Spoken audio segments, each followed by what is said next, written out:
Sa Malabon, patay sa buy-bust operation na magkapatid na umunoy drug pusher at hold-upper. Dati na rin daw naimbitahan sa Oplan Tokhang ang dalawa pero hindi sila sumuko. Narito ang report ni Victoria Tulat. Kilala na umano'y tulak ng droga at hold-upper ang magkapatid na napatay sa buy-bust operation sa Barangay Concepcion, Malabon City, pasado alas 10 kagabi.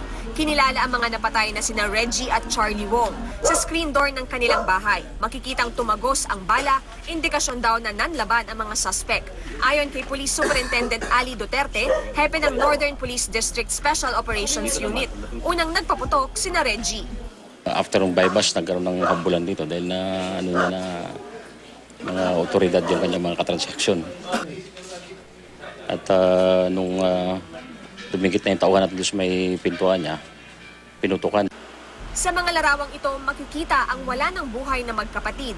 Sa banyo nagtago si Charlie pero napatay rin. May granada siyang hawak kaya ipinatawag ang SWAT matapos ang engkwentro para i-defuse ito. Ayon kay Superintendent Duterte, iskoran umano ng shabu ang bahay ni Reggie sa Malabon at kapag tapos na ang transaksyon, tumatawid sa Maynila kung saan nang hold up naman umano sila. Ang info sa atin is itong mga to is itong magkakapatid is naglalaro ito sa Manila area. Okay. Kapag mainit na sila doon, pupunta sila rito sa Malabon. Okay. So vice versa. Pagka mainit sila rito, pupunta sila ng Manila, magtatago.